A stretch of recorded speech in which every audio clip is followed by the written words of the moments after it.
Hi நண்பா, நான் உங்கள் Reshman Mani. Welcome to Reshman Mani podcast. இது நார்மலாக ஒரு செல்ஃப் ஹெல்ப் டாபிக் அப்படிங்கிறதால உங்களுக்கு செல்ஃப் ஹெல்ப்பில், செல்ஃப் க்ரோத்தில், செல்ஃபாக நம்ம வளரணும், இல்லை செல்ஃப் டெவலப்மெண்ட்டில் உங்களுக்கு ஒரு இன்ட்ரெஸ்ட் இருந்தது அப்படின்னா நம்மளோட பாட்காஸ்ட்டை சப்ஸ்கிரைப் பண்ணியோ ஃபாலோ பண்ணியோ வச்சுக்கோங்க. உங்களோட இதுவையும் கீழே கமெண்ட்டில் சொல்லுங்கள். எனக்கு ஹெல்ப்ஃபுல்லாக இருக்கும். நீங்கள் பார்க்குறீங்க அப்படிங்கிறதும் என்னால் தெரிஞ்சுக்க முடியும்.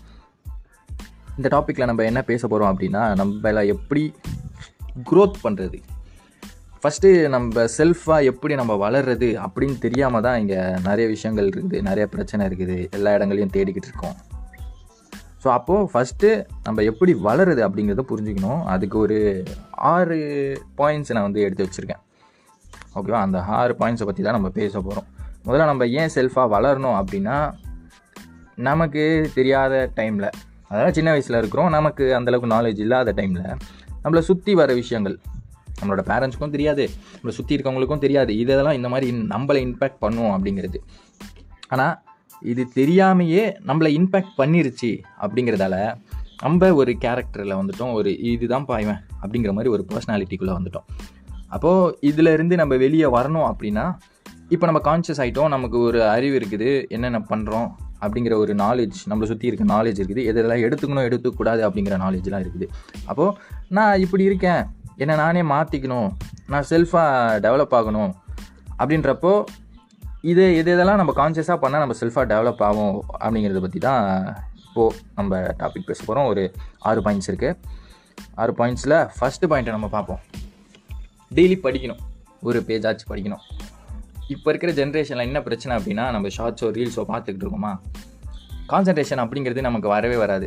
ஏன்னா ஒரு ரீல்ஸ் பார்க்குறோம், இல்லை ஷார்ட்ஸ் பார்க்குறோம், அதாவது ஸ்மால் கண்டென்ட்டை பார்த்துட்டு இருக்கோம். ஒரு 60 நிமிஷத்துக்குள்ளே இருக்கிற கண்டென்ட்ஸை பார்க்குறதால அது வந்து கொஞ்ச நேரம் தான் நம்ம கான்சன்ட்ரேஷனை விற்கிது. அதுக்கப்புறம் போர் அடிச்சுது, அடுத்தடுத்து மாற்றி போயிட்டே இருக்கும். அதெல்லாம் டோபமைன் கொடுத்துக்கிட்டே இருக்குது. அப்போது 60 செகண்டில் 30 செகண்டில் ஒரு விஷயம் டோபமைன் கொடுத்துக்கிட்டே இருக்குது அப்படின்னா, இப்போ படிக்கணும்னா அதுக்கு ஒரு நாலேஜ் வேணும். ஒரு இதுவை பார்க்குறதுக்கு பெரிய அளவுக்கு நாலேஜ் தேவை கிடையாது. அப்படின்றப்போ படிக்கிறது கஷ்டம், வாயெல்லாம் அசைக்கணும், சவுண்டு போடணும், எனர்ஜிலாம் போகும் அப்படின்னு சொல்லிட்டு நம்ம மூளை என்ன நினைக்கும்னா, ஷார்ட்ஸ் பார்த்துட்டு போயிடலாமே அப்படின்னு நினைக்கும், இல்லை ஏதோ ஒன்று பண்ணிட்டு போயிடலாமே அப்படின்னு நினைக்கும். ஸோ நம்மளால் செல்ஃபாக டெவலப் ஆக முடியாது. அண்ட் எப்படா படித்தா செல்ஃபாக டெவலப் ஆக முடியும் அப்படின்னா, ஒருத்தங்க ஒரு புக்கை எழுதுகிறாங்க அப்படின்னா அவங்களோட லைஃப்பில் நடந்த விஷயங்கள், அவங்களோட எக்ஸ்பீரியன்ஸில் இத்தனை வருஷம் எக்ஸ்பீரியன்ஸை குறுக்கி இவ்வளோவா போட்டுருவாங்க. அண்ட் புக்கு வந்து ஒரு பேஜ் 2 பேஜெலாம் இருக்காது, ஒரு அட்லீஸ்ட் ஒரு 100 பேஜாச்சும் இருக்குன்னு வைங்களேன். சின்ன புக்கே 100 பேஜ் தான். ஒரு நல்ல புக்கு 100 பேஜ் இருந்தது அப்படின்னா, அந்த 100 பேஜ் அவங்க ஃபில் பண்ணுறதுக்கு நிறைய எக்ஸாம்பிள்ஸு, நிறைய அவங்களுக்கு வாழ்க்கையில் நடந்து சின்ன சின்ன விஷயங்கள்லாம் எழுதியிருப்பாங்க. அப்படி எழுதும்போது அதை நம்ம படிக்கும்போது நம்மளே அதை அனுபவிக்கிற மாதிரி ஒரு ஃபீல் வரும். நிறைய பேர் கேட்கலாம், ப்ரோ படித்தா எப்படி ப்ரோ எனக்கு இது வரும், படித்தா அவங்க எக்ஸ்பீரியன்ஸ் பண்ணால் தானே வரும். கரெக்ட், நம்ம எக்ஸ்பீரியன்ஸ் பண்ணாலும் நமக்கு நாலேஜ் வரும். ஆனால் நம்ம எக்ஸ்பீரியன்ஸ் பண்ணுறதுக்கு 50 வருஷம் கழித்து ஒரு நாலேஜ் வந்து கொஞ்சம் கஷ்டம் இல்லையா? அதே 50 வருஷம் இருக்கிறவங்ககிட்ட அந்த கேள்வியை கேட்டு அவனோட நாலேஜை நம்ம எடுத்துக்கும் போது வந்து நம்ம ரொம்ப ரேப்பிடாக க்ரோத் ஆகும். ஸோ அதுக்கு தான் ஃபஸ்ட்டு விஷயம், ரீட் ரெகுலர்லி, அட்லீஸ்ட் ஒரு பேஜாச்சும் படிக்கணும். படித்தா நம்மளோட க்ரோத் வந்து ரேப்பிடாக இருக்கும். அண்ட் செகண்ட் பாயிண்ட் வந்து நம்மளோட ஸ்ட்ரென்த் எது அப்படிங்கிறத நம்ம புரிஞ்சுக்கணும். நம்மளோட ஸ்ட்ரென்த் எது அப்படிங்கிறத புரிஞ்சுக்கணுன்னா என்ன அர்த்தம்னா, நிறைய பேர் எனக்கு இது வரமாட்டேங்குது, அதனால தான்ப்பா நான் செல்ஃப் டெவலப்மெண்ட்குள்ளேயே வந்தேன் அப்படின்னு சொல்லுவாங்க. ஓகே, உங்களுக்கு வரமாட்டேங்குது, அதனால் செல்ஃப் டெவலப்மெண்ட்குள்ளே வந்திருக்கீங்க, பெஸ்ட்டு. ஆனால் இதெல்லாம் உங்களுக்கு வரும்னு ஒரு விஷயம் இருக்குல்ல, நீங்கள் கஷ்டப்பட்டு ஒன்றை பண்ணுறீங்க அப்படின்னா அது வந்து உங்களுக்கு கொஞ்சம் கஷ்டமாக தான் இருக்கும். ஆனால் கொஞ்சம் ஈஸியாக உங்களால் பண்ண முடியும் அப்படின்னு சொல்லிட்டு ஒரு ஸ்கில் உங்களுக்குள்ளே இருக்கும். என்னென்ன மாதிரி ஸ்கில்னு நமக்கே தெரியாது. அந்த விஷயங்கள்லாம் தெரிஞ்சு வச்சுக்கிறது அப்படிங்கிறது வந்து ரொம்ப ரொம்ப நல்லது. ஏன்னா எனக்கு இது கரெக்டு கிடையாது, நான் வந்து இந்த இடத்துல டெவலப் பண்ணி நான் போக போகிறேன் அப்படிங்கிறது ஓகே தான். இந்த இடத்துல நீங்கள் டெவலப் பண்ணி போகலாம். நான் டெவலப் பண்ண முடியல, இல்லை எனக்கு கஷ்டமாக இருக்குது, இல்லை சுச்சுவேஷன் டைம் அப்படி இருக்குது அப்படின்றப்போ நீங்கள் இது என்னோடய பாசிட்டிவ் அப்படின்னு எடுத்து வச்சுருப்பீங்க இல்லையா, அந்த பாசிட்டிவ் வந்து உங்களுக்கு பயங்கரமாக ஹெல்ப் பண்ணும். அதனால் உங்களோட ஸ்ட்ரென்த்லாம் என்னென்ன அப்படின்னு சொல்லிட்டு ஒரு புக்கில் எழுதி வச்சுக்கோங்க. இது எப்படி கண்டுபிடிக்கலாம்னா, எது எனக்கு பிடிக்கும், எது எனக்கு பிடிக்காது அப்படின்னு எடுத்து வச்சுக்கோங்க. இதை பிடிக்கிறத எப்படி நம்ம மணியாக மாற்றலாம், இல்லை பிடிக்கிறதுல இதெல்லாம் ஸ்கில்லாக இருக்குது அப்படிங்கிறது பார்த்தா அதுதான் வந்து இது நம்மளோட ஸ்ட்ரென்த்து. இதை வந்து ஒரு புக்லேயும் சொல்லியிருப்பாங்க. அதை பற்றி நம்ம பேசணும் அப்படின்னாலும் கமெண்ட்டில் சொல்லுங்கள், நம்ம பேசுவோம். அண்ட் 3வது விஷயம் என்னன்னு பார்ப்போமா, மார்னிங் ரொட்டீன் வச்சுக்கோங்க. ஆக்சுவலாக இது எப்படின்னா, ஒரு ரெகுலாரிட்டியை ஒரு டைம் டேபிளை மெயின்டைன் பண்ணிங்க அப்படின்னா ரொம்ப ஈஸியாக இருக்கும் நம்மளோட வாழ்க்கை. காலையில் ஒவ்வொரு ஹேபிட்டும், ப்ரோ நான் ஜாகிங் போகணும்னு நினைக்கிறேன், நான் என்னால் போக முடியல, ப்ரோ நான் ஜிம்முக்கு போகணும்னு நினைக்கிறேன், என்னால் போக முடியல, நான் இது பண்ணணும்னு நினைக்கிறேன், நான் பண்ண முடியல அப்படின்னா உங்களுக்கு ரெகுலாரிட்டி அப்படிங்கிறது ஒன்றும் இல்லை, டைம் டேபிள்னு ஒன்று கிடையாது. ஸோ காலையில் 5 மணி நான் ஏஞ்சிக்கணும், ஏஞ்சி அடுத்து இதை பண்ணணும். எப்படி நீங்கள் ஏஞ்சோடனே பல்லு தேய்க்கிறீங்க, ரெஸ்ட் ரூம் போகிறீங்க அப்படின்ற மாதிரி, அதே மாதிரி சில பேர் அது கூட டைமிங் பண்ண மாட்டேங்கிறாங்க. ஆனால் அதெல்லாம் டைமிங் பண்ணிடணும். அதே மாதிரி இந்த மாதிரி விஷயங்கள்லாம் வச்சுக்கோங்க.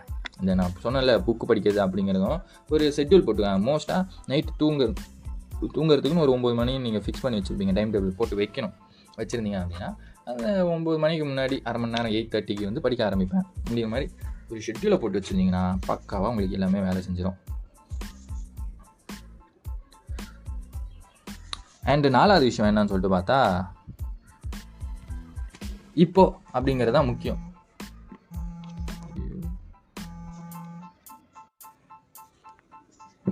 நடுவில் தடங்கள். ஓகே, நம்ம 4வது விஷயமா என்ன சொல்லிட்டு இருந்தோம் அப்படின்னா, இப்போ அப்படிங்கிறது தான் முக்கியம்.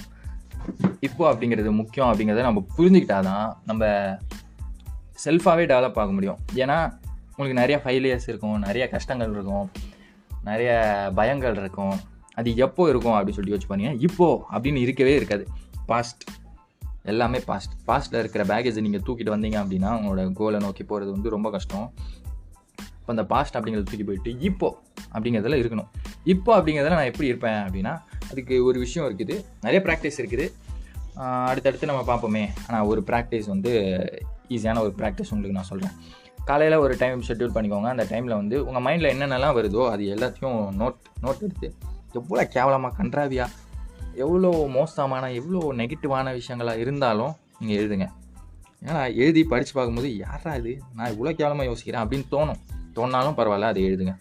இப்படி எழுதும்போது உங்களோட மைண்டில் இருக்கிற விஷயங்கள் வந்து எல்லாமே வெளியே வந்துடுது. அப்படின்றப்போ மைண்டில் தாட்ஸ் வந்து கொஞ்சமாக கம்மியாக ஆரம்பிக்கும் காலப்போக்கில். அண்ட் வந்து நீங்கள் ப்ரெசென்ட்டில் இருக்க ஆரம்பிப்பீங்க.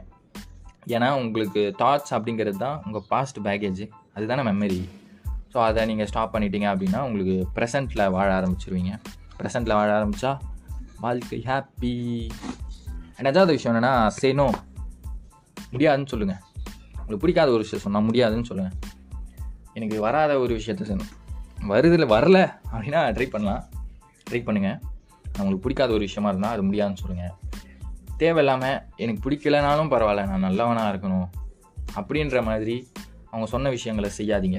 ஏன்னா ஒரு விஷயத்தை உங்களுக்கு பிடிக்காமல் செஞ்சீங்க அப்படின்னா முதல்ல உங்களோட ஹெல்த்து ரொம்ப பேட் ஆகிரும். அண்ட் உங்களோட மென்டல் ஹெல்த்துமே பேட் ஆகிரும். அப்புறம் மறுபடியும் சோகம் வரும், ஏன்டா அதை செஞ்சோம் அப்படின்னு சொல்லிட்டு. பாஸ்ட் ஆகிரும். பாஸ்ட் வந்து மெமரி ஆகிடும். அந்த மெமரி மண்டைக்குள்ளே விடும். அந்த மண்டைக்குள்ளே வரது திரும்பி உங்களை அங்கேயே இருக்க வைக்குமே தவிர வந்து வெளியே போக வைக்காது. எக்ஸ்ட்ராவாக ஒரு பாயிண்ட்டை சொல்கிறேன், எல்லாத்தை விட முக்கியம் உங்களோட ஹெல்த்து தான். நீங்கள் என்ன தான் நான் இப்படி ஓடுறேன் அப்படி ஓடுறேன் இவ்வளோ லட்சம் சம்பாதிக்கிறேன் அப்படி இப்படின்னு சொன்னாலும் உங்கள் உடம்புல ஒரு ப்ராப்ளம் வந்துச்சு அப்படின்னா ஒன்றுமே பண்ண முடியாது, படுக்க வேண்டியதான் ஹாஸ்பிட்டலில். அப்போது உங்களோட ஹெல்த்து ரொம்ப ரொம்ப முக்கியம் அப்படிங்கிறத புரிஞ்சுக்கோங்க. இந்த ஹெல்த்தை தாண்டி தான் எல்லா விஷயமும். இதை தூக்கி ஃபஸ்ட்டு வேணால் போட்டுக்கோங்க, ஹெல்த்தை தாண்டி தான் எல்லா விஷயம். ஸோ இந்த பாட்காஸ்ட் உங்களுக்கு பிடிச்சிருக்கும் அப்படின்னு நினைக்கிறேன். உங்களுக்கு பிடிச்சிருந்தது அப்படின்னா நம்மளை ஃபாலோ பண்ணிக்கோங்க. உங்களோட கமெண்ட்ஸை கீழே சொல்லுங்கள். நல்லா இருந்துச்சுன்னா நல்லா இருந்தது, ஹெல்ப்ஃபுல்லாக இருந்ததுன்னு சொல்லுங்கள். எனக்கு ரொம்ப ஹாப்பியாக இருக்கும். அண்ட் மீண்டும் அடுத்த ஒரு பாட்காஸ்ட்டில் மீட் பண்ணுவோம். மாற்றம் என்பது நம்புதன் தொடங்கும். நன்றி.